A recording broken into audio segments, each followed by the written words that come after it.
오늘 밤은 전국이 점차 흐려지겠고 늦은 밤에 경기 북동부와 강원 북부 내륙부터 비가 오기 시작하겠습니다. 비는 내일 새벽 그 밖의 중부지방과 전북 지역으로 확대된 뒤 내일 아침에 대부분 그치겠습니다. 경기 북동부 지역과 강원 내륙 지역은 내일 오후 늦게부터 밤까지 다시 비나 눈이 조금 오겠습니다. 예상 강수량은 수도권과 강원 내륙, 충청지방과 전북 지역이 5mm 미만이고 밤에 강원 북부 내륙에는 1cm 안팎의 눈이 올 것으로 보입니다. 일라디오 저녁 종합뉴스 지금까지 아나운서 이광용이었습니다.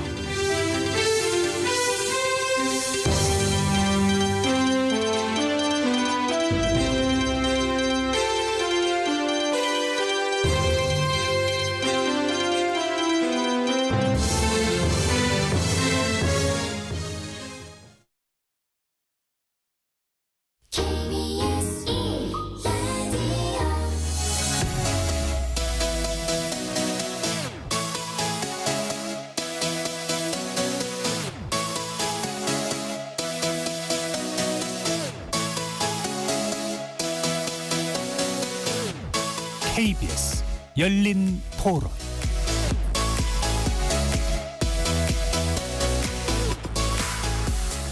여러분 안녕하십니까? KBS 열린 토론 한상권입니다. 좀 뭐 긴장 완화 쪽은 좀 잘 된 것 같고 미중 간에도 조금 이제 어쨌거나 한발 양보해서 그렇게 되면 저희도 국제 경기가 좀 안정화되지 않을까요? 대한민국 입장에서는 그들이 이제 안정을 취해야만 우리가 이익을 보기 때문에 중국하고는 우리하고 그전에 유지해야 했던 관계를 다시 유지를 해야 될 것 같아요. 그래야 경제도 살고 나라도 살고 수출 비중이 제일 큰 나라를 그렇게 그다지 그렇게 효율적이라고 보지는 않습니다. 어떤 이득을 가지고 왔는지는 잘 모르겠어요. 근데 미국의 편, 중국의 편 그런 거는 저는 없다고 생각은 하는데 그래도 중립 외교를 우리나라 입장에서는 잘 고수하는 게 맞다라고 생각을 하고요. 어느 편도 치우치지 않았으면 좋겠어요. 거리에서 만난 시민 여러분들의 목소리였습니다. 어떻게 들으셨습니까? 지난주에 막을 내린 에이펙 정상회의를 기점으로 해서 미국과 중국 간의 미묘한 관계 변화가 느껴집니다. 악화일로였던 양국이 이제 극적으로 갈등 봉합에 나서고 있는 느낌인데요. 이런 상황에서 북한은 또 북한대로 어젯밤에 기습적으로 군사 정찰 위성을 쏘았습니다. 남북 관계는 물론이고 한반도를 둘러싼 여러 외교 안보 지형에도 영향이 있을 것 같습니다. 급변하고 있는 동북아 정세와 우리의 외교적 대응, 오늘 세 분의 전문가 모시고요. 자세히 짚어보도록 하겠습니다. KBS 열린 토론 지금부터 시작합니다. 살아 있습니다. 토론이 살아 있습니다. 살아있는 토론, KBS 열린 토론. 토론은 라디오가 진짜입니다. 진짜 토론, KBS 열린 토론. 자, 오늘 함께 토론해 주실 세 분의 외교 전문가 소개해드리겠습니다. 민정훈 국립외교원 미주연구부 교수 자리하셨고요. 안녕하십니까? 예, 안녕하세요. 중국 전문가이시죠. 전가림 호서대 교양학부 교수 나오셨습니다. 반갑습니다. 네, 안녕하세요. 진창수 세종연구소 일본연구센터장 자리하셨습니다. 어서 네, 오십시오. 안녕하세요. 반갑습니다. KBS 열린 토론 샵 9730으로 문자 참여하실 수 있습니다. 정보 이용료가 붙습니다. 단문은 50원, 장문은 100원의 이용료가 있고요. KBS 일라디오의 모든 프로그램은 유튜브에서도 함께 하실 수 있습니다. 자, 먼저 오늘 이 소식부터 짚어봐야 될 것 같습니다. 북한이 어젯밤에 우주 발사체를 쐈죠. 국제사회에서 강력하게 발사 중재하라 요구도 하고 경고도 했습니다만 결국엔 북의 시간표대로 결행이 됐습니다. 북의 로켓 기술이 러시아의 기술 이전을 받아서 한 단계 업그레이드가 된 건지 아니면 이제 정찰 위성의 성능은 또 어느 정도인지 여러 가지가 궁금해지는데요. 먼저 이런 이번에 정찰 위성의 발사, 한반도와 국제 정세에 어떤 파급력이 있을지 여기에 대한 세 분의 의견을 한번 들어봐야 될 것 같습니다. 어느 먼저 센터장님 먼저 주시겠습니다. 예, 저는 국제사회와 한반도 정세에 대해서는 별로 파급력은 없다고 생각이 듭니다. 왜냐하면 북한이 그동안에 100번 이상의 도발을 해왔기 때문에 예. 사실상 북한이 핵 보유국으로서 본인의 길을 가고 있다. 이렇게 모든 국제사회가 생각할 거라고 생각하고 있습니다. 네. 이런 의미에서 물론 북한의 자신의 의도를 국제사회에서 자신의 입장이라든지 자신이 있다는 것을 북한이 있다는 것을 계속 어필하는 것은 국제사회가 어떻게 생각하느냐에 따라서 다르겠지만은 결과적으로 보면 북한은 북한의 길을 갖고 있고 거기에 한미 일은 역시 북한을 억제하면서 본인의 협력을 강화시키고 있기 때문에 국제사회의 파장은 미치는 파장은 적을 것이다라고 생각하고 있습니다. 네.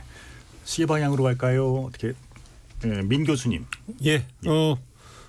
센터장님 말씀해 주신 것처럼 이번에 북한이 정찰위성을 발사한 것이 국제사회라든지 한반도 정세에 급격한 변화를 가져올 거라고 생각하지 않습니다.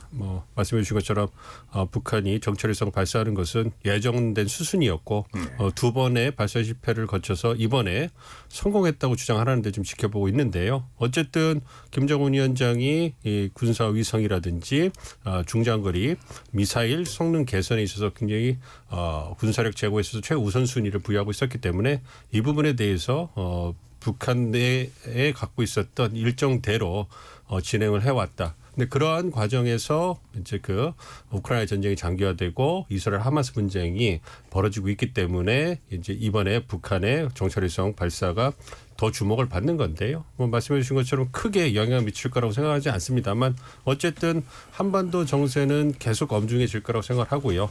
그리고 이번에 우리 정부가 이 군사위성 발사에 대한 대응으로 9.19 군사 합의에 대해서 부분 효력 정지를 했기 때문에 네. 남북 관계는 앞으로도 계속 경색이 좀 심화될 거다 이렇게 생각하고 있습니다.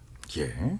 전 교수님은 어떠세요? 네, 급변한 결과를 낳지는 않을 겁니다. 근데 상황은 꽤 안 좋아지고 있다라고 저는 판단을 합니다. 우선 지역적으로 보게 되면 중동, 유럽 그리고 동북아시아에서의 위기 상황 그리고 불확실성이 증가하고 있다라는 것 자체도 굉장히 큰 불안 요인 중에 하나고 네. 지금같이 어떤 전쟁이 지역별로 나타나고 있기 때문에 국제적인 공조가 이루어지지 않고 있고 오히려 분열이 되고 있기 때문에 특정한 어떤 세력의 어떤 현상 타파 현상을 제재하거나 규제할 수 있는 마땅한 조치가 예전 같지 않다라는 거죠. 예를 들어서 과거에는 우리가 대북 제재 결의안을 수시로 그리고 굉장히 빈번하게 사용을 해왔는데 최근 들어선 그것이 여의치 않다라는 것도 그걸 반증하는 입장이고요. 또 한 가지는 이제 북한이 한반도 혹은 주변에 있는 적대국이라고 얘기할 수 있는 미국이나 일본에 대해서 주목을 행사할 수 있는 수준에서 넘어서 이제 눈까지 갖고 있다라는 측면에서 보기에는 상당히 좀 우려스럽다. 그리고 이러한 고도화되는 과정을 우리가 사전에 제재할 수 없다라는 어떤 한계를 드러냈다라는 점에서는 상당히 좀 불안하다라고 얘기할 수 있겠습니다. 지금 정찰위성의 발사 자체가 완전히 성공으로 완결됐는지는 확인이 아직은 안 되고 있는 거죠. 예. 아까도 잠깐 짚어주셨는데요. 우리 정부에서는 윤 대통령이 9.19 군사합의 일부 효력 정지 제거를 했습니다. 우리 측의 즉각적인 이런 대응 어떻게 바라보시는지요? 센터장님부터 먼저 말씀 주시죠. 예. 저는 북한 문제에 대해서는 사실상 북한이 9.19 군사합의를 파기한 거나 마찬가지이기 때문에 예. 지속적으로 도발 행위를 해왔다고 할 수 있는 거죠. 이런 의미에서 한국도 거기에 맞춰서 나름대로의 대응을 할 필요가 있다 이렇게 보고 그런 의미에서는 일부 효력 정지를 9.19 군사합의의 일부 효력 정지를 하고 있지만은 사실상 이것은 거의 사문화되었다 이렇게 볼 수 있습니다. 그런 의미에서 9.19 군사합의가 이게 사문화되고 더욱더 이제 불확실성이 높아지는 것에 대해서는 안타까움을 금할 수는 없지만은 한국의 입장에서는 이것을 북한의 입장에 따라서 북한을 계속 봐주면서 북한과의 관계를 해줄 수는 없다는 것을 명확하게 할 필요가 있다 이렇게 저는 생각이 들고 그런 의미에서 윤 정부가 지금 하고 있는 여러 가지 조치라는 것은 그냥 당연한 조치이고 이게 좀 더 여러 가지 효력을 발휘할 수 있도록 노력을 좀 해야 되지 않느냐 이렇게 생각하고 있습니다. 네. 네, 우리가 일반적으로 어떤 사건을 사전적으로 방지하기 위해서는 상대방이 예측을 못하거나 혹은 상대방이 상당히 놀랄 만한 어떤 제재 조치가 있어야 되는데 요번 그 협의안에 대한 효력을 없애는 거 그 자체는 사실은 별다른 큰 의미는 없다라고 봅니다. 특히 1조 4방의 공중에 대한 정찰 행위를 이제부터 우리가 진행을 하겠다라는 건데 과연 그것이 북한한테 어떤 의미를 주고 있는가. 북한은 이미 핵을 보유한 국가고 투발 수단도 갖고 있고 그리고 이제는 한반도를 정찰 감시할 수 있는 상황에까지 이르고 있고 더군다나 지금 이르러서 좀 굉장히 중요한 거는 북한과 러시아가 거래를 하는 상황에서 이러한 발사가 이루어졌고 그리고 발사가 과거와는 다르게 성공 여부에 있어서 가능성이 상당히 높은 걸로 나타나고 있기 때문에 상당히 좀 우려스럽습니다. 그래서 보다 실효적인 어떤 제재 조치가 고려되거나 아니면은 전향적인 어떤 제재 조치가 마련되지 않는다 그러면은 아마 우리의 어떤 조치에 대해서 북한은 아무런 어떤 반응 같은 것도 느끼지 않고 지속적으로 그걸 추진해 나갈 것입니다. 그러니까 그간에 한미일 북중러 이렇게 이제 블록 간의 신냉전 구도로 흘러오고 있는데요. 그러니까 이번 위성 발사에 대한 어떤 이제 논평을 내놓느냐도 저는 궁금해지고 있고요.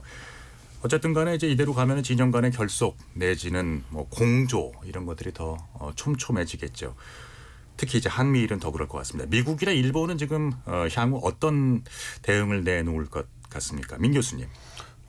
미국 그 정부 측에서 성명이 나왔죠. 그래서 북한의 우주 발사체 발사한 거를 기탄을 하고 그리고 미국 본토의 안보 그리고 동맹국인 한국과 일본의 방어를 보장하기 위해서 필요한 모든 조치를 할 거다. 네. 그래서 한국과 일본과 함께 긴밀한 소통을 통해 가지고 할 수 있는 대응을 할 거다 이렇게 얘기를 하는데 사실 실질적으로 미국이 북한에게 강한 타격을 줄 수 있는 조치를 하기는 쉽지 않아 보입니다.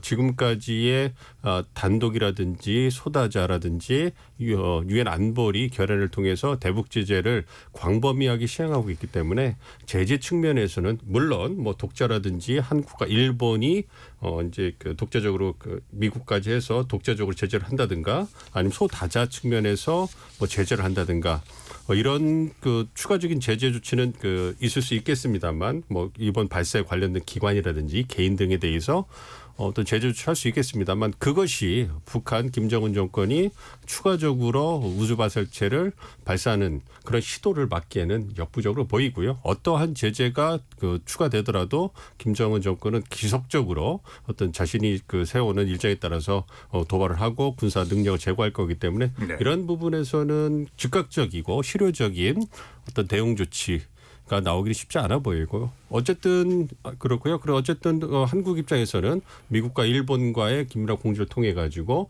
대응 태세를 보다 더 제고하는 이런 부분에서 이제 더 노력을 하지 않을까 이렇게 생각하고 있습니다. 과거에 1, 2차 도발과 관련해 가지고선 아주 차별화된 대응이 없다 그러면은 북한과 러시아의 거래 상황 그리고 북한이 안보리 결의안을 우습게 보는 상황이 아주 일반화될 거고 보편화될 겁니다. 그래서 적어도 이런 상황에서 우리가 얼마 전에 취했던 한미일 간의 공조가 보다 실효적인 성과를 얻을 수 있는 강력한 제재 조치가 나오지 않는다 그러면은 아마 이번 3차 북한의 위성 실험은 상당한 전환점을 가지고 올 수 있다. 그것이 한미일에게는 그다지 유용하거나 그리고 안정적인 그런 결과로 귀결되지는 않을 것이다라고 저는 그렇게 봅니다. 네, 동감하십니까? 저는 있잖아요.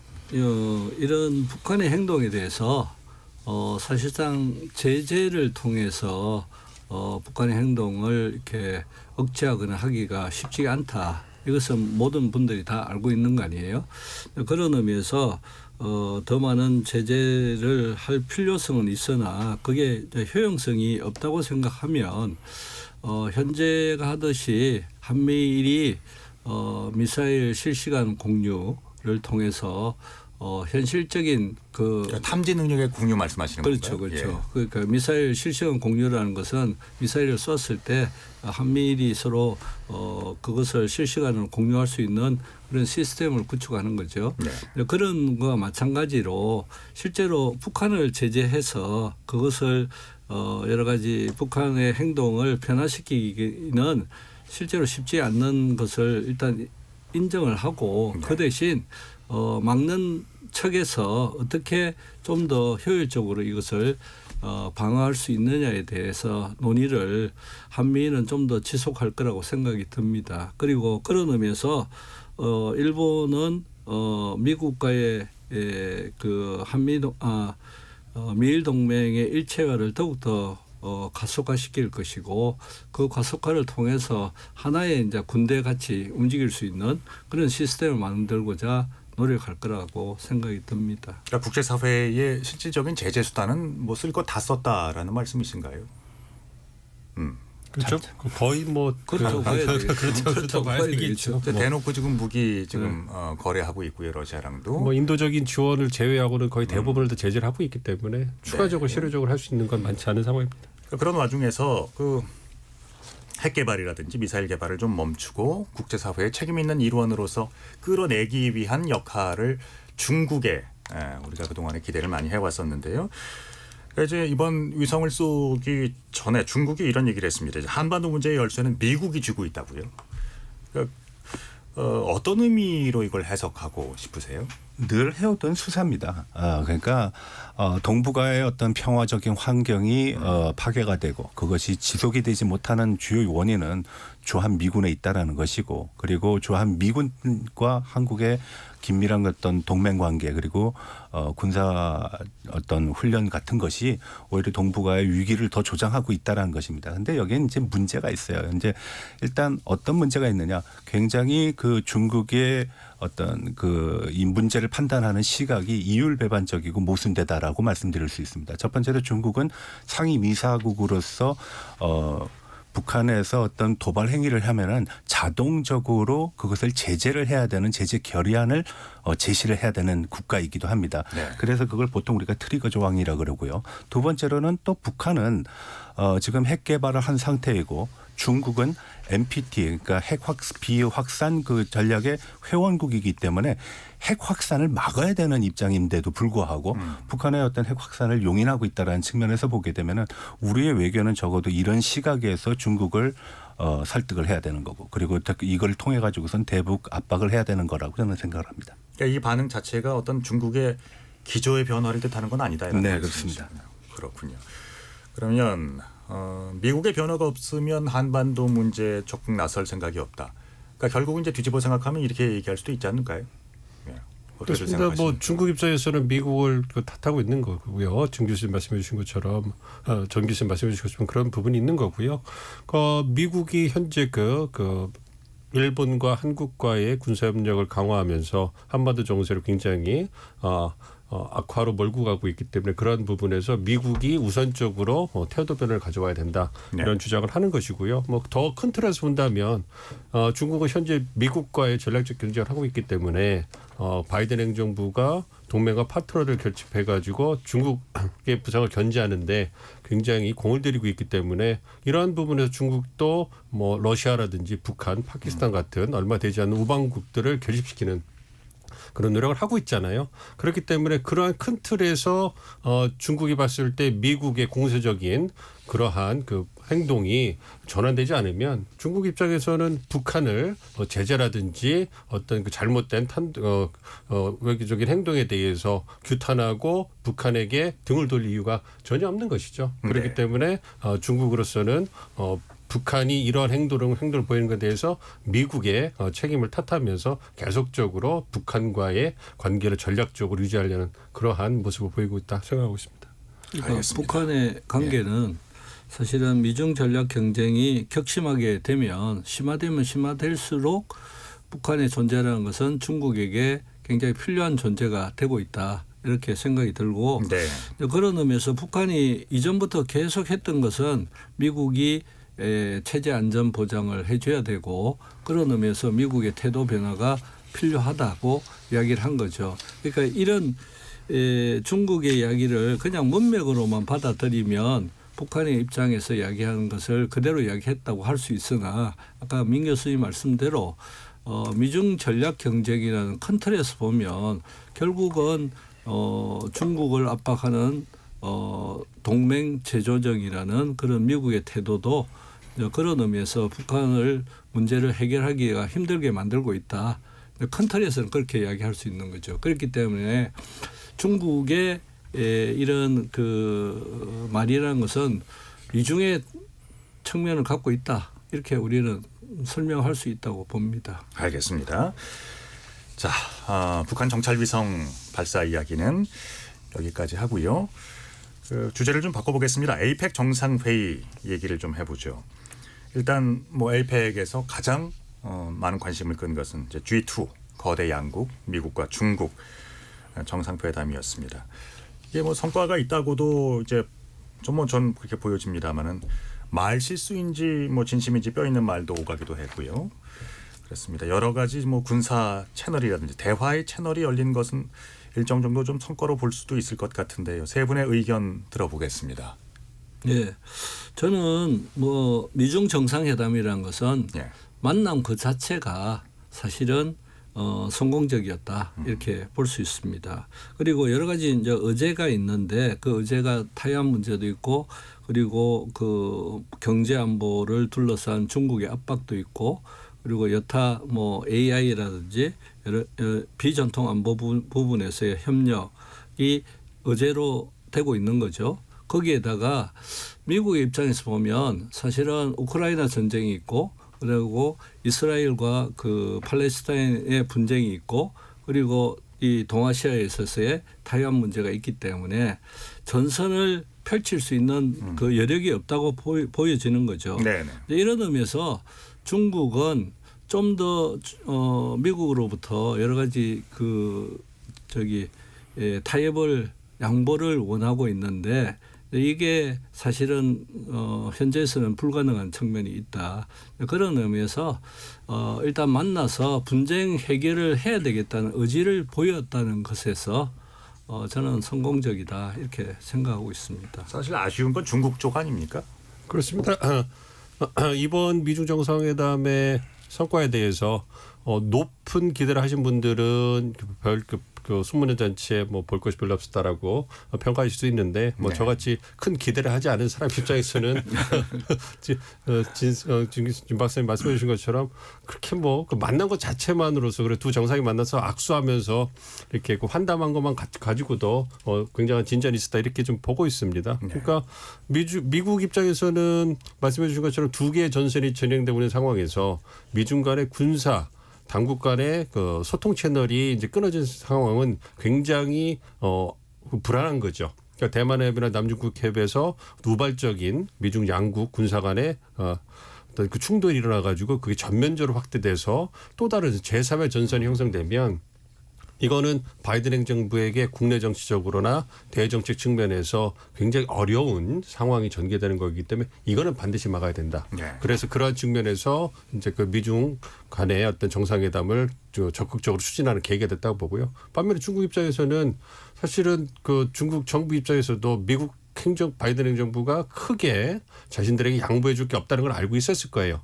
그럼에도 불구하고 미국 중국 국내 정치 상황이 너무 어렵고 그리고 그러한 국내 정치적 상황을 타개하기 위해서는 뭔가 물꼬를 터야 되는데 그걸 위해서 가장 대외 정책 측면에서 키를 쥐고 있는 게 미국이기 때문에 미국과의 관계 개선을 하는 그 모습을 통해 가지고 뭐 대외 투자라든지 이런 부분에서 뭔가 전환점을 만들고 싶은 그러한 불가피한 그런 사정이 있었다고 봅니다. 그렇기 때문에 큰 기대를 갖고 있지 않으면서도 시진핑 주석이 6년 7개월 만에 방미를 결정하게 되는 그러한 결정을 내리게 됐고 그래서 그러한 방미에 대해서 중국 언론 보시면 굉장히 긍정적인 측면만 대대적으로 홍보하면서 성공적인 회담이었다 이렇게 분위기를 만들어 가잖아요. 그런 측면에서 본다면 일단 미중 양국이 어떤 관계 개선을 위한 계기를 만들었다.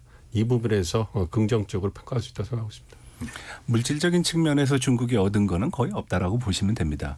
근데 이제 적어도 무형의 자산이라는 측면에서 보게 되면은 중국은 나름대로의 성과를 얻었다라고 평가를 할 겁니다. 일단 앞서 말씀하셨다시피 1년 동안 정상들이 만나지 못했고 그리고 네. 6년 7개월 만에 미국을 방문했다라는 것 자체는 상당한 결기가 느껴지는 부분이기도 합니다. 네. 다만 여기서 중국이 지금 얘기하려는 거는 G2에 미국만 있는 것이 아니라 그 반대에 중국이 있다라는 존재감을 재확인을 했다라는 겁니다. 우리가 네. 코로나 3년 동안에 접촉이 없었기 때문에 그런 접촉이 없는 과정 속에서 그것이 마치 잊혀진 듯한 그런 인상을 지울 수 없었는데 그것이 재확인됐다는 겁니다. 물론 AI, 반도체, 공급망 그리고 뭐 무역과 관련돼 가지고선 중국이 얻어간 것은 없습니다. 적어도 미국의 대통령이 새로운 어떤 별장에서 시진핑 주석을 만났다라는 상징적인 의미에 아마 중국 사람들은 굉장히 큰 의미를 부여를 할 거예요. 그리고 또 한 가지는 미국이 군사적인 충돌, 우발적인 충돌로 인한 문제를 해결하기 위해서 핫라인 개설에 대한 논의를 제시해왔다는 겁니다. 그걸 네. 마치 중국이 수용하는 것처럼 보였다라는 거에서 보게 되면은 아마 중국민들은 속으로 굉장히 기뻐할지도 모르겠습니다. 또 한 가지는 대만의 문제가 굉장히 오랜 시간 동안 이번에 논의가 됐는데 한 4시간 진행되는 과정에 상당수는 대만 문제와 관련된 얘기가 있었는데 과거에는 이제 아주 추측이 난무했죠. 몇 년도에 침공할 것이다. 몇 년도에 침공할 것이다. 근데 침공의 시간표는 정해지지 않았지만 통일이라든지 아니면은 대만은 중국이라는 거를 재확인시켰다라는 거는 중국인들 입장에서 보게 되면 스스로 자위할 수 있는 부분이라고 생각을 합니다.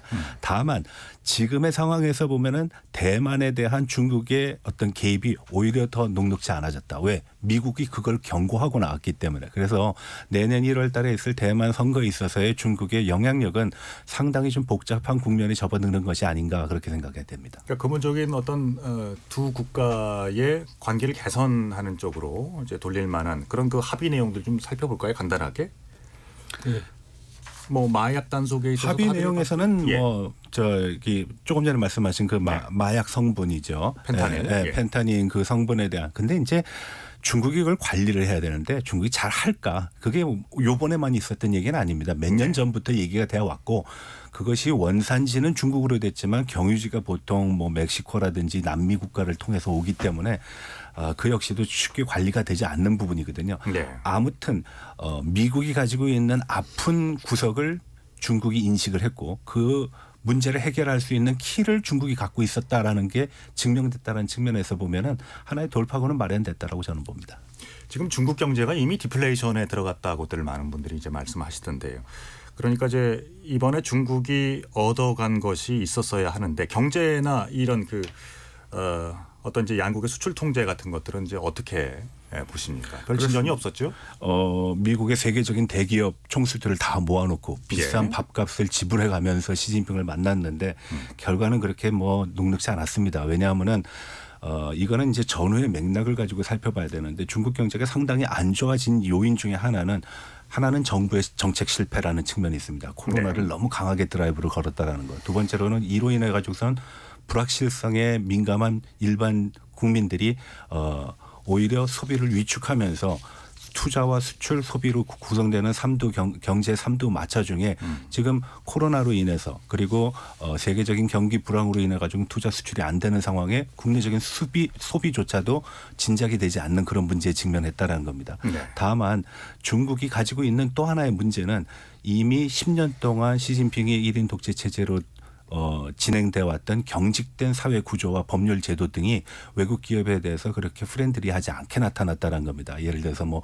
대외관계법이라든지 간첩법이라든지 하는 것들. 네. 그러니까 외국 기업들은 거기에 대한 일련의 개선이라든지 혹은 완화 같은 걸 기대했을 텐데 오히려 시진핑은 중국에 와서 일하는 외국 기업들은 친중국적이어야 되는 거 아니냐. 중국에서 돈을 버니까. 네. 아마 외국 기업들은 아마 그 자리에서 소화가 제대로 안 됐을 겁니다. 그래서 이런 예. 측면을 보게 되면은 지금 중국이 당면한 문제는 그냥 국제적인 환경, 국내적인 어떤 요소들뿐만 아니라 내부적으로 스스로를 가두는 그러한 그 움츠리는 그런 뭐 칠링 이펙트라 그러죠. 그러니까 위축 효과들이 곳곳에서 나타나고 있기 때문에 그거를 어떻게 완화하거나 해결하는 게 쉽지 않다라고 보겠습니다. 미국 쪽으로 가보겠습니다. 그러면 이제 그 미국의 입장에서 바이든 대통령의 입장이 되겠군요. 올해 이제 곧 있으면은 내년도에 이제 대선 앞두고 있는데요.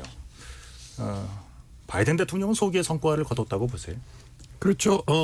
저희가 지금까지 얘기한 것처럼 우발적인 군사 충돌에 의해서 미중 관계가 극단으로 치닫는 걸 막기 위해서 군사 당국 간의 소통 대화 채널을 갖다 복원했다는 점. 네. 그리고 미국 내 심각한 사회 문제인 펜타놀 단속에 대해서 중국 측이 적극적으로 단속해 주겠다는 그러한 그 동의를 했다는 것. 이와 더불어서 에이펙 정상회의 계기로 해서 멕시코 정상과도 양자회담을 바이든 대통령이 했어요. 그래서 멕시코가 그 중국에서 만들어진 펜타놀 원료가 유통되는 그 중간 단계이기 때문에 네. 그 부분에 있어서도 이제 멕시코와 적극적인 협력을 하겠다, 단속을 하겠다 이 부분에 대해서 합의를 했기 때문에 국내 정치적으로 본다면 펜타놀 문제에 있어가지고 문제가 되는 중국, 멕시코 이러한 그 유통 단계에 있어서의 단속을 강화할 수 있는 모멘텀을 만들었거든요. 그러니까 네. 대선 그 국면에서 유권자들에게 어떤 홍보할 수 있는 그런 성과가 생긴 것이고요. 그리고 지금 미미하긴 하지만 그 펜타놀 단속의 대가로 중국 공안부 법의학연구소에 대한 제재를 조용히 풀어줬어요. 그리고 이제 그런 부분을 본다면 향후에 그리고 또 그 아이펙 정상회의 계기로 해가지고 미중 양국이 재무장관 회의를 했습니다. 네. 그래서 미국이 디커플링을 하지 않고 디리스킹을 할 것이다. 그리고 관계를 개선하기 위해 소통할 거다. 그리고 갈등을 관리할 거다. 이런 부분에서 원칙적으로 얘기를 했고 그다음에 그 제닛 옐런 재무장관이 중국과의 강력한 무역을 원한다. 이런 얘기를 했거든요. 이런 부분을 본다면 현재 중국이 원하는 미국 측이 부과하고 있는 고율의 관세를 즉각적으로 낮춰주기는 어렵겠지만 이런 첨단 기술 분야를 제외한 어떤 일반적인 무역 통상 부분에 있어서는 미국과 중국이 보다 적극적으로 소통할 수 있는 그리고 협력할 수 있는 여지는 분명히 만들어졌다. 네. 그렇기 때문에 첨단 기술 분야에서 미국의 대중국 수출 통제는 계속 지속되겠지만 그러한 그 민감한 부분을 제외하고는 미중 간의 어떤 그 통상 관계라든지 어떤 그 교류 수준은 높아질 수 있고 인적 교류도 확대될 거기 때문에 이런 부분을 본다면 그러한 중국 경제에 미치는 영향이 즉각적으로 크게 나타나지는 않겠지만 서서히 어떤 그 미국과의 경제 관계에 있어 가지고 중국 측이 움직일 수 있는 공간은 조금씩 커질 거라고 보기 때문에 잘 드러나진 않지만 그러니까 바이든 행정부도 이것이 국내 정치적으로 부각이 되면 그 공화당 측이라든지 미국 유권자로부터 너무 중국에 대해서 약한 모습을 보이는 거 아니야? 이러한 비난을 받을 수 있기 때문에 조용하게 움직이고 있지만 네. 물밑에서 보면 미중 간의 어떤 경제 관계에 있어서도 훈풍이 부는 것은 사실이다. 이렇게 생각하고 있습니다. 그러니까 시 주석도 지구는 두 나라를 수용할 수 있다. 한 나라의 성공은 다른 나라의 기회가 된다는 말도 했고요. 그러니까 시 주석 자체가 관계 개선을 위한 많은 그 노력을 했구나라는 것을 느낄 수가 있는데요.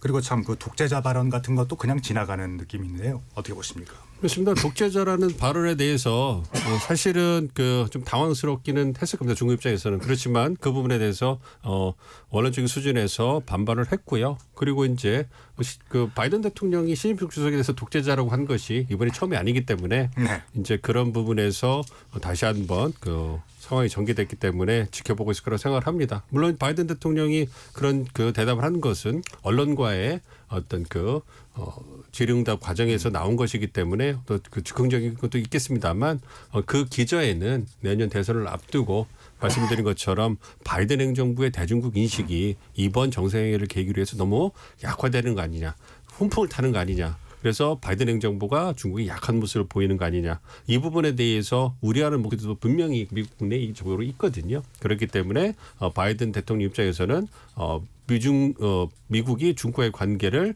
관리는 하겠으나 중국 공산당이 보여주고 있는 그런 독재 정치적인 측면에 대해서는 분명히 강경한 입장을 갖고 있다는 것을 다시금 확인하고 싶었을 거예요.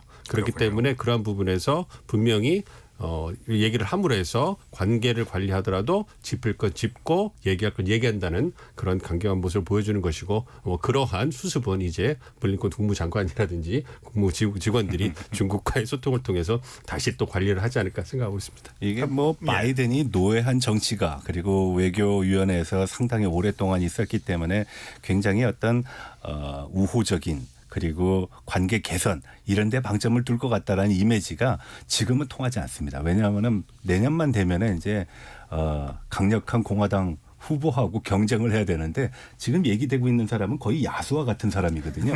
근데 거기서 유약하고 노예한 모습은 오히려 마이너스 요인이 될 겁니다. 의도적으로 독재자라는 단어를 끄집어낸 것도 어쩌면 보면 정치적인 레토릭의 일부분이라고 말실수는 아니라고 보시는군요. 저는 그렇다고 생각하지 않습니다. 그렇군요.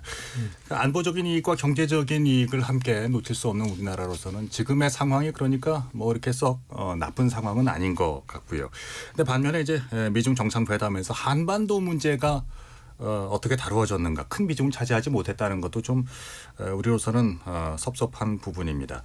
윤 대통령이 이제 취임 이후 처음으로 그러니까 작년에 에이펙은 한 총리가 참석을 했었죠. 처음으로 에이펙에 참석을 했습니다. 그래서 우리의 다자 외교가 에이펙에서 시험대에 올랐는데요. 이제 점수 좀 매겨주시죠. 네. 저는 있잖아요. 이제 이렇게 윤 대통령이 다자 외교를 할 수 있는 기반을 마련한 것이 한일 관계를 복원하고 그것을 통해서 한미일 협력이라는 것을 일단 전 세계에 알리는 계기가 된 거 아니에요. 한미일 협력이라는 것도 미국에서 한미일 정상이 함께 모여서 한 것은 처음 있는 일이기 때문에 이런 기반을 일단 쌓았기 때문에 네. 에이펙에서의 그런 다자 무대에서도 한국의 위상은 점차적으로 높아지고 있다. 이렇게 생각이 듭니다. 그리고 그 윤 정부는 기본적으로 글로벌 피벗 스테이트 중추 국가를 이야기하고 있기 때문에 국제사회에서의 여러 가지 책임과 역할을 다하겠다는 것을 말하고 있거든요. 그런 의미에서 에이펙에 갔어도 디지털의 격차 또는 그 환경 문제, 기후 변화 이런 국제적인 이제 과제에 대해서도 한국이 적극적으로 이게 말을 하게 되었다. 적극적인 그런 그 주장을 내세우게 됐고 거기에 재언까지 하는 그런 한국의 이제 위상이 만들어졌다. B학점 이상은 된다. 저는 뭐 B학점 이상이 아니라 A학점이라고 생각이 듭니다. A학점 주셨습니다. 예. 뭐 주시겠어요? 에이펙은 굉장히 중요한 그러니까 아시아 태평양의 경제 협력체입니다. 네. 1989년에 만들어졌고 그것이 제도하는데 우리 한국이 개방형 통상 국가로서 많은 역할을 한 게 사실이고요. 예. 그러니까 한국 입장에서는 이렇게 급변하고 있는 세계 경제 환경 속에서 다자 경제 외교를 활성화하는 것은 우리 경제의 어떤 동력을 확보하는 것이기 때문에 굉장히 중요한 그런 작업이라고 생각을 하고 있고요. 그리고 이제 윤 대통령께서 에이펙 정상회의에 가셔서 강조하신 부분이 우리 경제가 강점으로 생각하고 있는 미래 성장 동력이죠. 네. 어떤 그 친환경 부분이라든지 디지털 경제라든지 지금 문제가 되는 공급망 복원이라든지 이런 부분에 있어서 한국이 어떤 중추적인 역할을 하겠다는 부분을 갖다 그 공표함으로써 향후 이제 미래 먹거리 분야에서 규범 원칙 제도를 만드는 데 있어서 한국이 적극적인 역할을 하겠다는 것을 확인한 것이기 때문에 다른 뭐 이제 그 에이펙 정상회의에서 두 개의 전쟁이 지금 진행되고 있기 때문에 그렇게 한반도 어떤 안보 부분 이런 부분에서 주목을 받지 못했지만 네. 경제적 측면에서 본다면 우리 정부가 해야 될 일을 계속한 거기 때문에 그 큰 의미가 있다 이렇게 생각하고 있습니다. 예. 그래서 A입니까? 네? 알겠습니다. A 학점을 하겠습니다. 오늘 점수가 후하신데요. 네. 이거 학점 인플레이션이 좀 있는 것 같습니다. 네. 이게 에이펙이 21개 회원국인데요. 아마 모든 국가를 만나게 되면 아마 한 국가 만날 때마다 평점이 아마 4.7 정도가 돼야지 다 만나면 이제 100점이 되겠죠. 네네. 근데 아마 에이펙에서는 국가를 만날 때 가중치가 있다고 저는 생각을 합니다. 가장 아쉬운 거는 한미일 3국이 빈번하게 만났기 때문에 이번에 특별한 자리를 마련하지 않았다라는 거는 뭐 별로 뭐 얘기할 건 없지만 그래도 그중에 중요한 중국과의 만남이 상당히 오랫동안 소원해졌다. 그럼에도 불구하고 한중 간의 정상회담이 진행되지 않았다. 네. 그리고 단순히 뭐 시간으로 얘기하기는 좀 그렇지만 3분의 만남이라고 설명하기에 그리고 한중 간에는 의제가 없었다라고 얘기하는 외교부의 어떤 시각과 태도를 봤을 때는 다소 좀 아쉬운 부분이 있습니다. 이 시기에 오히려 리오프닝과 관련돼 가지고선 한중 관계 그리고 또 북한 문제와 관련돼 가지고선 중국의 역할 그걸 과거와 같은 수준까지는 올려놓을 수 있는 그런 노력이 좀 필요했었는데 그것이 안 됐다라는 측면에서 저는 B 제로를 주겠습니다. 네. 한 가지만 더 말씀드리면 예. 이게 그 미중 정상회담이라는 것은 짧게 듣겠습니다. 네, 예. 결과적으로 디커플링에서 디리스킹을 하고 결과적으로는 관리된 경쟁 구도로 가겠다라는 것을 선언한 거나 마찬가지거든요. 네. 그런 의미에서 중국과의 관계에는 아쉬운 점이 있지만은 결과적으로 중국은 한국이 원하든 원하지 않든 중국의 입장대로 움직입니다. 네. 그런 의미에서 한국이 정상회담에서 만나지 못한 것은 아쉬움이 있으나 참고 견디면 중국은 언제든지 온다 이렇게 저는 생각하고 있습니다. 예. 그래서 이제 전 교수님이 균형자 역할을 해주셔서 그러면 B+ 정도 되는 겁니까? 예. 그렇게 결론 내리도록 하겠습니다. 자, 토론이 진행되는 동안 여러분께서 보내주신 문자 메시지 의견들 소개해드리겠습니다. 정의진 캐스터가 전해드립니다. 네, 지금까지 청취자 여러분이 보내주신 문자들 소개합니다. 0365님, 북한 위성 발사는 이미 예전부터 시도해왔고 알려져 있던 상황입니다. 이때를 기점으로 굳이 우리의 외교 전략을 수정할 필요는 없지만 러시아와 밀착하는 북한을 예의주시할 필요는 있을 것 같습니다. 문선영님, 북한이 핵과 미사일 개발에 치중하는 모습을 보면서 우리 정부도 핵 보유의 필요성을 주장하지 않을까 걱정이 됩니다. 한반도의 핵전쟁 위협이 높아지는 건 심히 우려스럽습니다 해주셨고요. 이지원님, 북한의 정찰 위성 발사는 최근 몇 년간 행보를 볼 때 놀랄 일은 아닙니다. 계속 핵 개발을 공언해왔고 미사일 도발을 해왔으니까요. 다만 러시아가 얼마나 북한에 기술적 협력을 해주고 있는지, 러시아 무기가 얼마나 북한에 공급될 것인지가 또 다른 변수가 되겠죠. 4790님, 우리가 당사자라는 생각을 한다면 미국이나 일본과는 달리 북한에 끊임없이 당근과 채찍을 줄 수 있어야 합니다. 강경대처로만 일관하는 것은 한반도와 우리 경제에 전혀 도움이 되지 않습니다. 7606님, 이제는 우리가 북한을 온전한 국가로 인정해야 합니다. 통일의 대상이라든가 테러 집단 취급을 한다면 득보다 실이 많을 겁니다. 무엇보다 우리는 중국과 가까워져야 북한을 압박하기가 더 쉽습니다 라고 보내주셨네요. 네, KBS 열린 토론, 이 시간은 영상으로도 생중계하고 있습니다. 유튜브에 들어가셔서 KBS 1라디오 또는 KBS 열린 토론을 검색하시면 지금 바로 토론하는 모습 보실 수 있습니다. 방송을 듣고 계신 여러분이 시민 논객입니다. 계속해서 청취자 여러분들의 날카로운 시선과 의견 보내주세요. 지금까지 문자캐스터 정의진이었습니다. 상대 얘기 중에서도 맞는 얘기가 있잖아요. 그러면 예, 거기까지 동감이 이루어졌으니까 그럼 또 요 다음 가시죠. 무슨 정반합 이렇게 가야 되거든요. 이기고 지는 걸 떠나서 좋은 결론을 더 줄여내셨으면 좋겠어요. 선 넘지 않는 그런 토론. 별로 의미는 없을 것 같아도 그래도 그런 자리가 자꾸 있어야 뭐가 변화가 있을 것 같아요. 그렇게 하다가 보면 뭐라도 뭐 하나 얻어 걸리는 게 있겠죠. 시민 논객 여러분을 기다립니다. 평일 저녁 7시 20분 KBS 열린 토론.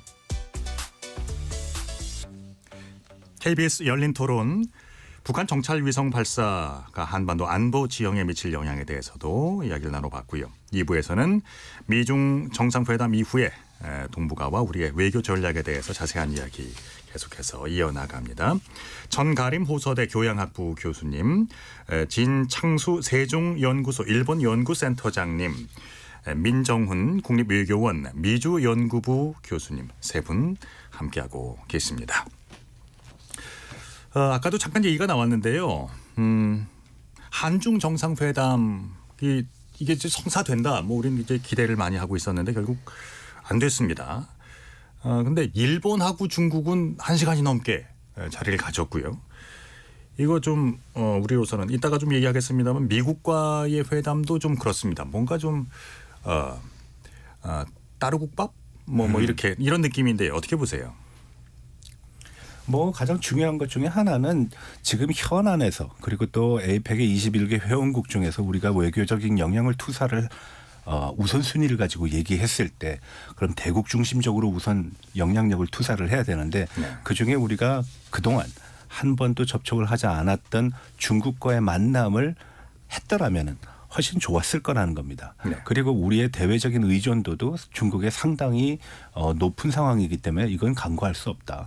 근데 그런 점은 아쉽지만 이 문제가 뭐 한중일 3국의 어떤 그 3자 회동 그리고 뭐 총리급의 어떤 모임을 통해 가지고서 해결되기를 기대하긴 합니다.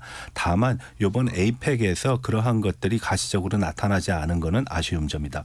그리고 뭐 일본하고 중국이 65분 동안 만나서 얘기를 했다. 저는 분수는 그다지 중요하지 않다. 예, 오히려 우리가 의제를 선점하거나 의제를 주도할 수 있는 능력이 부족했던 것은 아닌가.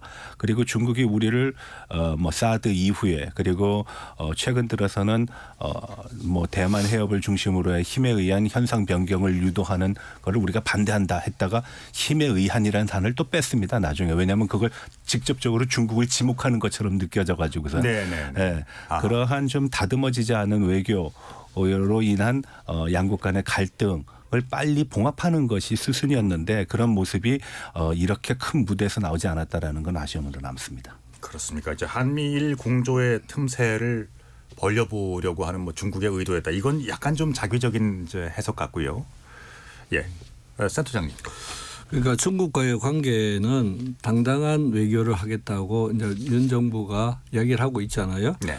그런 의미에서 중국과의 관계는 사실상 많은 소통이 필요하고 그런 의미에서 교류도 해야 되고 정상회담도 해야 되는데 문제는 우리가 원한다고 중국이 항상 다가오는 것은 아니다라는 점이죠. 그래서 중국은 우리 정가린 교수님 잘 아시겠지만은 상대방 국가를 길들이기 하거나 중요한 그 국제 무대에서 왕따를 시키거나 이런 것들이 빈번하게 일어나고 있는 거죠. 그래서 이번에도 사실은 그 중국과 일본이 정상회담을 한다면 한국을 하는 것은 정상인데 왜냐하면 한일중 회담이라는 것이 앞으로 예상돼 있고 그런 의미에서는 시진핑과 한국의 우리 윤 대통령이 만나서 이야기를 하는 것이 정상인다고 할 수 있으나 그 중국의 의도를 정확하게 파악하는 게 필요하다. 그런 의미에서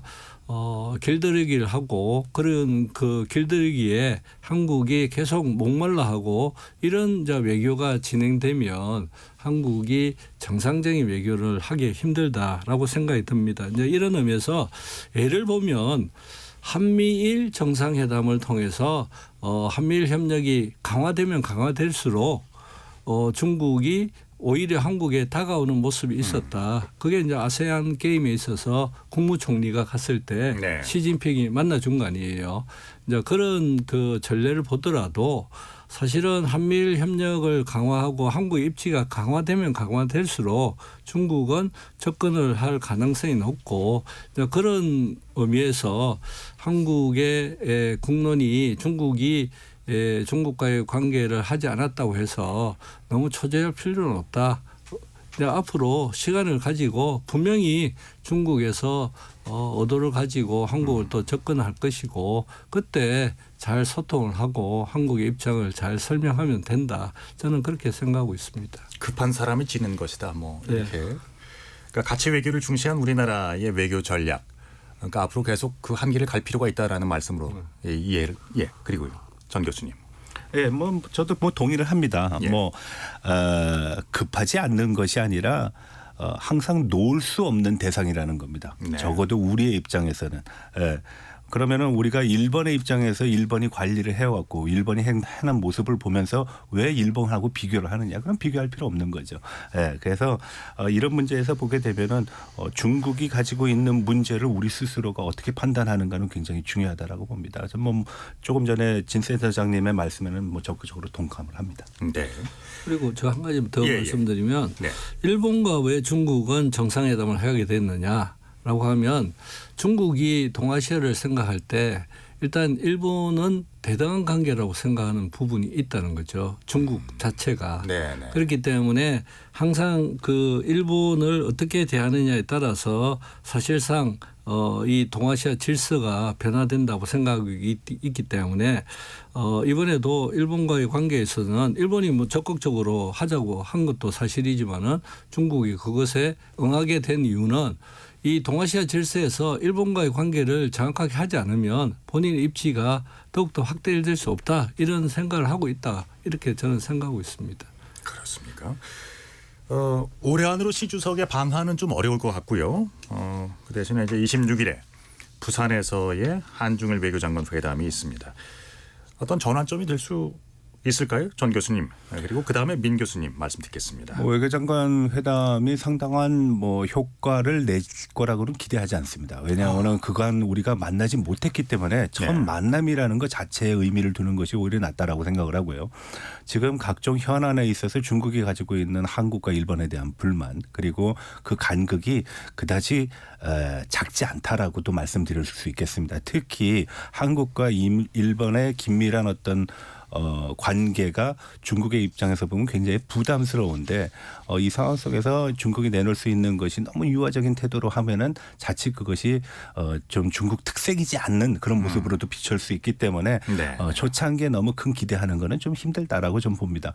오히려 이런 상황에서 좋은 이슈 발굴을 하는 게 좋을 것 같습니다. 예를 들어서 북한의 고도화되고 있는 도발 행위를 어떻게 제재를 할 것인가 그리고 거기에 대한 정보 공유를 어떻게 할 것인가 그리고 이런 것이 북한의 자칫 잘못된 그런 어떤 상황 판단의 오류를 어떻게 제자리로 바꿔놓을 것인가 하는 그런 측면에서의 공조 방안을 모색하는 거 그리고 경제적인 측면에서는 양국이 지금 상당히 디커플링과 디리스킹의 관계 속에서 헤매고 있는 것 같다라는 인상을 봅니다.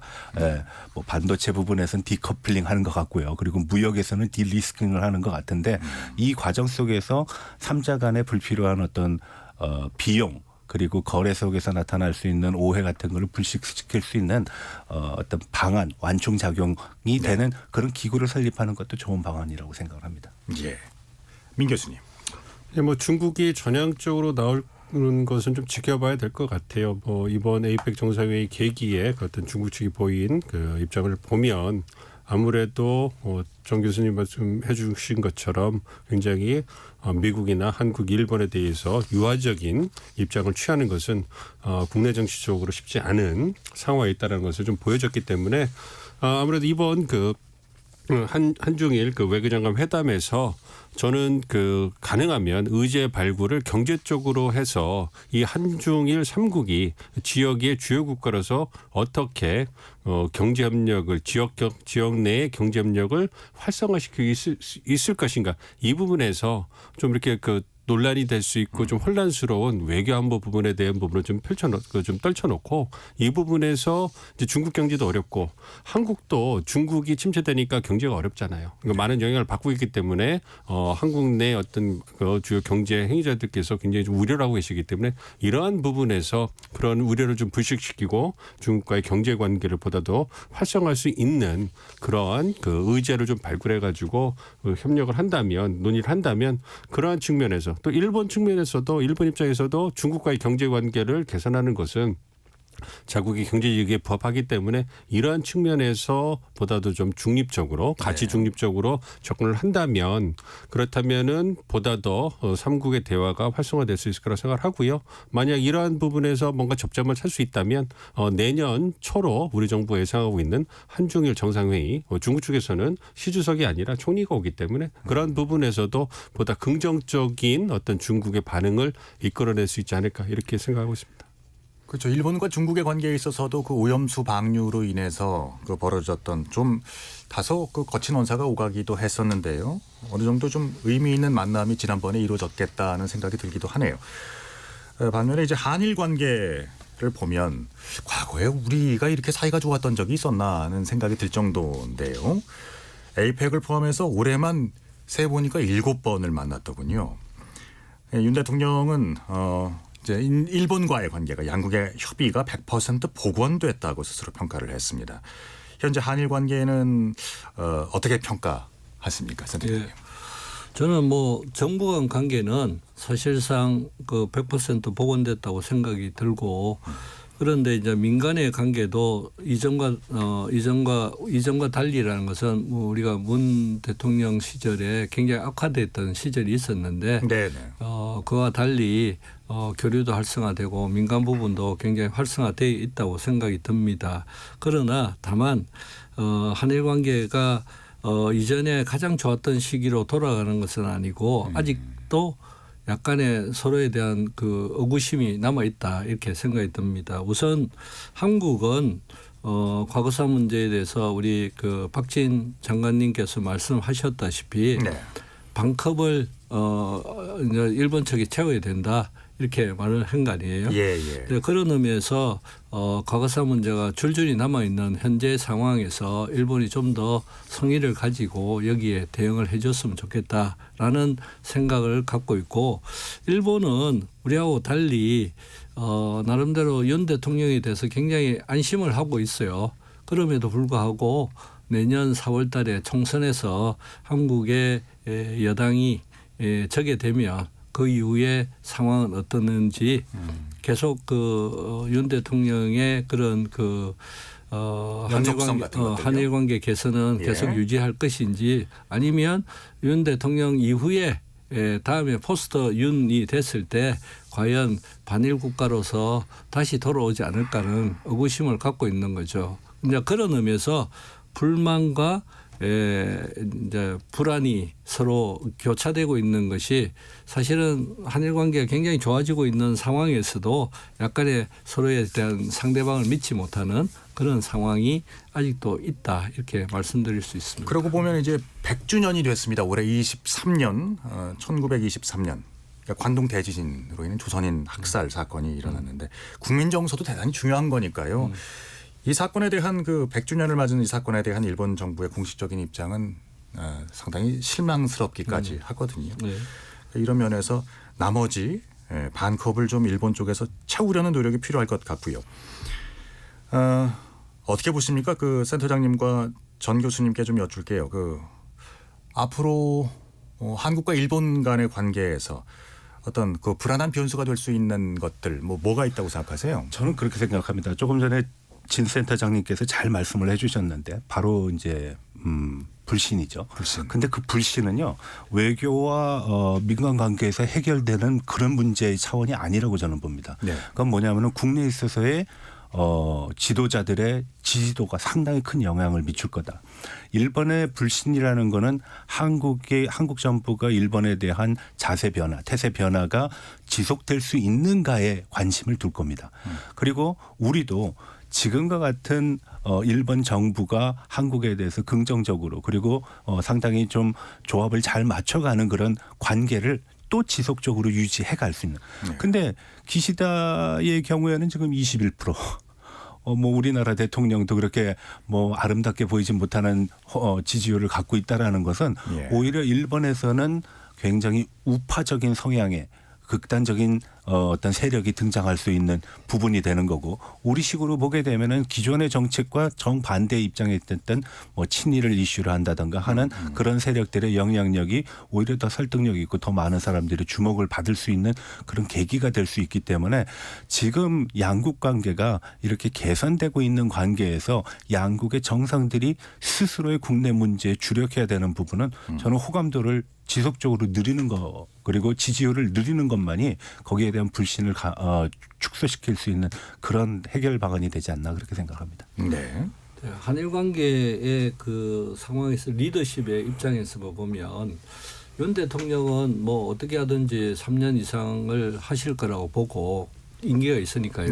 그렇기 때문에 대일 정책은 변화될 가능성은 적다 이렇게 보는데 사실은 기시다 정권은 아까 말씀하셨다시피 지금 21%, 25% 왔다 갔다 하는 그런 굉장히 낮은 지지율을 갖고 있기 때문에 내년에 선거를 하지 않으면 안 되는 상황에 있다 이렇게 볼 수 있습니다. 의회 해산 말씀하시는 거예요? 네, 의회 해산을 해야 되는데 그것을 해산을 지금 하지 못하는 상황만큼 지지율이 낮은 거죠. 그렇기 때문에 내년 9월 달에 총재선이 있는데 그때 아마 기시다에서 포스터 기시다 다른 사람이 될 가능성도 물론 존재하고 있다. 이런 의미에서 일본의 정국이 이제 유동치는 상황 속에서 그리고 미국의 또 대선이 또 있잖아요. 그렇게 되면 두 리더십이 미국과 일본의 리더십이 변화하게 되면 한일 관계에도 영향을 줄 수밖에 없고 그것이 사실은 여러 가지 한일 관계의 유동적인 측면으로 환경으로 작용을 하게 되고 거기에다가 우리의 쟁점인 강제징용 문제에 있어서도 사실은 지금의 제3자 변제안에 대해서 반대하시는 분들이 지속적으로 계시고 있고 그리고 사도 문제 이런 것들이 줄줄이 있기 때문에 한일 관계는 이게 지속 가능한 우호적인 관계를 유지하기가 쉽지가 않다. 네, 이렇게 알겠습니다. 생각이 듭니다. 아까 그 교수님께서 기시다 총리의 지지율 언급을 해주셨는데요. 그 지난주에 지지통신 조사를 보면 21.3%가 나왔네요. 그리고 마이니치 신문 21%, 요미우리 신문 24%로 지금 20% 초반대를 기록하고 있습니다. 보통 20% 초반대를 기록하게 되면 의회 해산으로 가야 되는 수순이다. 뭐 이렇게들. 그게 왜 그러냐면 왜 그러냐면 자민당 지지율이 30% 정도 되거든요. 거기에 그 내각 지지율이 정권의 지지율이 21% 되면 선거를 하면 수상이 선거의 얼굴이 되지 않는다. 알겠습니다. 지금 그 한국과 일본 간의 관계 개선을 두고 미국의 외교적인 꿈이 오랜 꿈이 이루어졌다. 뭐 이런 이제 그 소식이 있었습니다. 근데 이 에이펙을 이제 보면은요, 한미 간에도 정상회담이 없었습니다. 이제 그리고 기시다 총리와 바이든 대통령과의 만남 한 15분 정도. 어떻게 보면 그러니까 미국의 세계 경영에 있어서 한국의 자리가 어느 자리에 있는가, 뭐 이런 얘기도 나오고 있고요. 이 얘기는 어떻게 해석하고 싶으십니까? 민 교수님 말씀해 주시죠. 미국이 그 한미일 협력을 안보 협력을 굉장히 그 강하고 싶어 했잖아요. 그런데 한일 관계가 계속 그 교착 상태에 있기 때문에 그게 어려웠고 이번에 그 한일 관계가 개선되면서 한미일 협력이 급속도로 좀 발전하고 있는 거 아니겠습니까? 그렇기 때문에 어떤 그 미국 입장에서는 한국과의 관계, 일본과의 관계 이보다 더 줄 수 없다 이렇게 생각을 하고 있는 거고요. 이번에 미일 간에는 그 짧지만 그 양자회담이 있었는데 한미 간에는 회담이 없었다. 이 부분 때문에 뭐 미국 입장에서 일본이 더 중요하고 한국이 덜 중요하다 이런 부분은 아니라고 보고요. 미국 입장에서 본다면 2차 세계대전 이후에 아무래도 아시아에서 미국이 가장 중시했던 국가는 일본입니다. 그 안보 협력에 있어서 어떤 그 미국의 아시아 태평양 지역에서 영내 리더를 유지하기 위해서 가장 중요했던 국가가 일본이었고요. 그래서 일본 패전국 일본을 다시 경제적으로 부활할 수 있도록 가장 그 큰 힘을 준 것도 미국이고 그러한 그 미일 동맹을 바탕으로 해서 영내리더를 유지해 왔고 21세기 중국의 부상을 견제함에 있어서도 아무래도 미일 동맹이 안보 측면에 있어서는 가장 그 미국이 신뢰할 수 있는 안보 동맹의 역할을 해왔고요.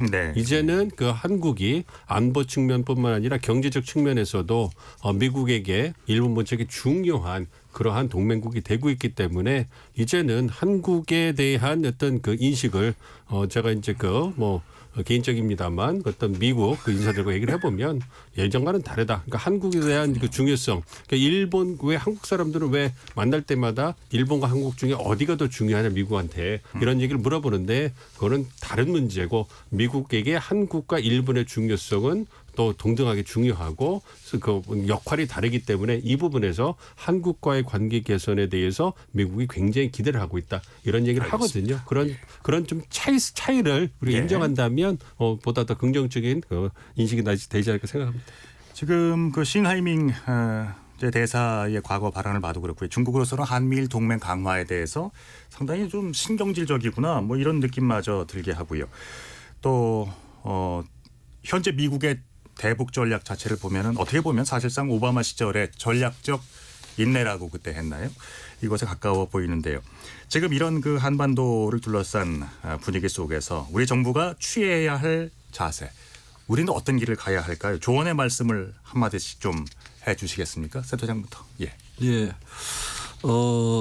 그 미중 전략 경쟁 속에서 한국의 그 입지를 넓히는 것은 역시 그 한미일 협력을 더욱더 강화시키는 것이다 이렇게 생각이 듭니다. 그렇다고 해서 뭐 중국과의 소통을 하지 않겠다는 것이 아니라 아까 이야기했듯이 첨단 부분에 있어서는 사실은 디커플링을 간다고 하더라도 다른 부분에 있어서는 디리스킹으로 가고 있는 지금의 현실 속에서 한국도 적극적으로 중국과의 소통을 하고 그리고 중국과의 관계를 돈독하게 하는 게 필요하다 이런 생각이 듭니다. 그런 의미에서는 한미일 협력을 기축을 해서 중국과의 관계에 있어서도 이전과 마찬가지로 굉장히 우호적인 관계를 전략적 동반자로서 우호적인 관계를 유지하는 것이 한국 외교에서는 필요하다 이렇게 생각이 듭니다. 알겠습니다. 교수님.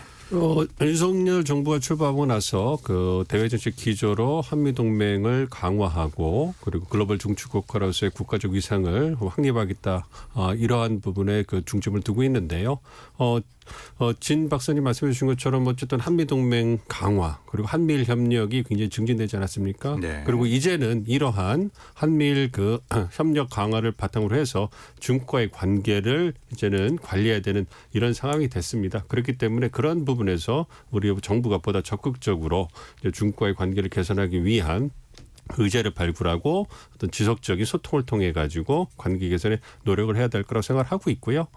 미국과 중국의 관계가 좋았을 때 어떤 그 북한 문제 해결을 위한 중국의 보다 적극적인 역할을 좀 기대할 수 있었어요. 그런 측면에서 미중 전략적 경쟁이 심화되고 있는 부분은 아무래도 북미 관계 개선이라든지 중국의 보다 대북 그 북한 문제에서 적극적인 역할을 기대하기는 좀 어려운 상황이거든요. 네. 이렇기 때문에 우리 정부도 어떤 그 힘을 통한 평화 그리고 대북 확장적 억제력을 강화하는 것과 더불어서 어떤 남북 관계를 뭔가 좀 관리하기 위한 그러한 대비도 이제는 시작할 때가 됐다. 왜냐하면 내년에 미국 대선에서 만약에 지금 진행된 상황에서 트럼프 전 대통령이 당선이 된다면 네네. 북미 관계 개선을 위한 보여주기식의 정상적 외교가 재개될 가능성이 있기 때문에 이러한 측면에서 우리 정부도 대비할 측면이 있기 때문에 네. 어떤 대북 확장력 억제를 강화해서 한 번 더 안보 상황을 안정적으로 관리하면서도 남북 관계 개선을 위한 그러한 대안을 갖고 있어야 되지 않나 이렇게 생각하고 있습니다. 알겠습니다. 전 교수님. 네, 오늘 참가하신 모든 분이 말씀하신 거와 뭐 크게 다르지 않습니다.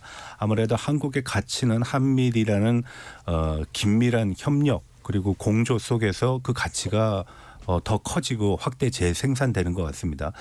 과거에 우리가 이런 과정 속에서 중국을 상당히 두려워했는데 중국 역시도 그러한 가치가 상승됐다라는 걸 인식하기 때문에 한국에 대한 어떤 태도라든지 그리고 관계에 있어서 상당히 조심스럽고 그리고 동등한 수준으로서 문제를 해결하려고 들 것이다라는 고 저는 생각을 합니다.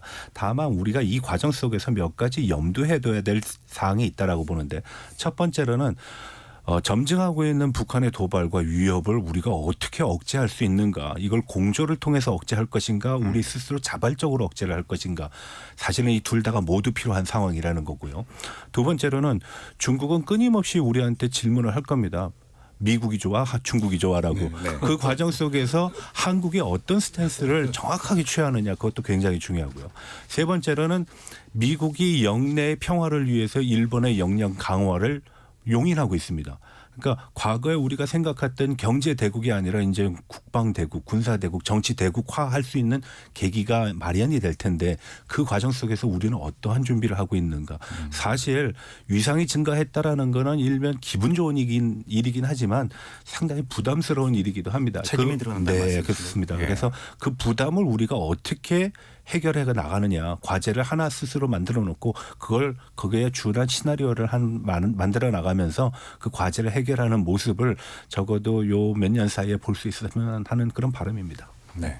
동의하십니까, 세 분? 네. 네. 특히나 이제 우리가 우리의 길을 갈수록 어떻게 보면 이제 동북아의 패자 노릇을 하려고 하는 이제 중국의 그 대응 역시 달라질 것이다라는 그 말씀이 상당히 인상적이었습니다. 그리고 또 시간이 흘러감에 따라서 국제 무대에서 한국이 발휘하고 있는 역량이랄까요? 문화적인 힘 그리고 전반적인 이제 종합적인 위상이 한층 더 올라가고 있는 것을 다시 한번 느낍니다. 참 세상이 많이 변했네요. 네. 그리고 또 시간은 흐르고 있고 한국의 대한민국의 선택의 시간은 점점 다가오고 있습니다. 오늘 KBS 열린 토론은요. 어제 기습적으로 이루어진 군사 정찰 위성 북한의 정찰 위성 발사와 또 이로 인한 한반도 안보 지형의 변화에 대해서 그리고 또 에이펙과 미중 정상회담 이후 동북아의 정세가 어디로 갈 것인가에 대해서 이야기를 나누어 봤습니다. KBS 열린 토론 오늘 순서 여기서 마무리해야 되겠습니다. 지금까지 함께해 주신 진창수 세종연구소 일본연구센터장, 민정훈 국립외교원 미주연구부 교수님, 전가림 호서대 교양학부 교수님 세 분께 감사드립니다. 고맙습니다. 고맙습니다. 함께해 주신 청취자 여러분께도 감사드립니다. 지금까지 KBS 열린 토론 한상관이었습니다.